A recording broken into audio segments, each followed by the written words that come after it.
আমার ঘটনাটা হয়েছিল 5 তারিখ দুপুর 1টা বাজে হয়েছিল। ওখানে বিজিবি বলছিল যে গুলি করতে না, তারপরও ওনারা গুলি চালাইছে। গুলি চালানোর অবস্থায় আমাদের ভাইরা আর কি ওখানে আহত হয়েছে। আহত বলতে যারা মারা গেছে 5-7 জন সেখানে 5 তারিখ, তারা আমাদেরকে কেন গুলি যে করলো এটি আমরা জানতে পারলাম না।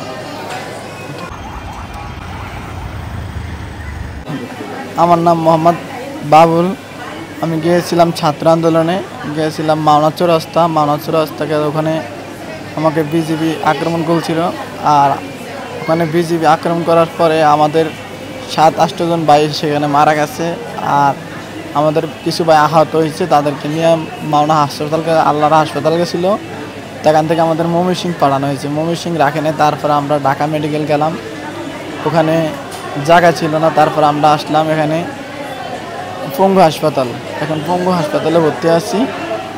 এখন আমার বাবা নেই, বাবার মারা গেছে আরও 2-3 বছর আগে। কিন্তু আমি একাই বড় ছেলে।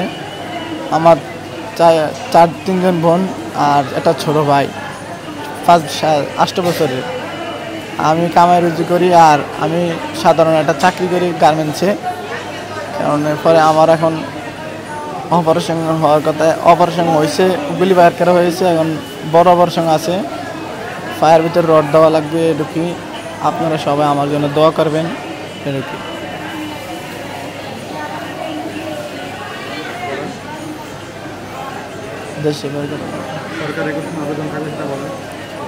সরকারের কাছে আমার আবেদন, আমার কিছু হেল্প থাকলে, আমার ধরেন আমার সংসার আমি কামাই করি, এখন আমার সাথে আমাকে যদি হেল্প সরকার না করে আমি কিভাবে করব। আমাকে যেমনি সরকারের কাছে এটা আবেদন, আমাদেরকে যে যারা অসহায় মানুষ তাদেরকে সাহায্য করার অভিজ্ঞান করতে পারি সরকারের কাছে, এটি আমাদের আবেদন। আর আমার বাড়ি হচ্ছে ভোলা, লালমোহন থানা, এটাই। আসসালামু আলাইকুম। এরই মধ্যে সরকার বৈষম্য বিরোধী আন্দোলনে আহতদের পাশে দাঁড়িয়েছেন, তাদের বিনামূল্যে চিকিৎসার ব্যবস্থা করেছেন।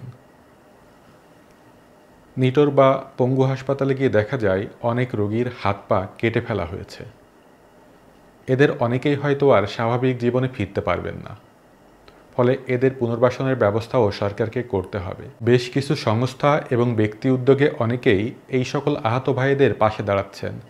আমি আশা করব সমাজের সামর্থ্যবান ভাইরা এই মানবিক আবেদনে সাড়া দেবেন। আপনারা ঢাকা মেডিকেল, পঙ্গু হাসপাতাল সহ বিভিন্ন হাসপাতালে ঘুরে দেখুন এবং মানবিকভাবে এই বিষয়টি অনুধাবন করার চেষ্টা করুন এবং সাহায্য করুন এই সকল আহত ভাইদের। ভিডিওটি শেয়ার করলে হয়তো তেমনই কোনো ভাইয়ের কাছে পৌঁছে যাবে এই বার্তা, আর তাহলেই সার্থক হবে আমার এই সামান্য প্রচেষ্টা। ভালো থাকবেন সবাই। আল্লাহ হাফেজ।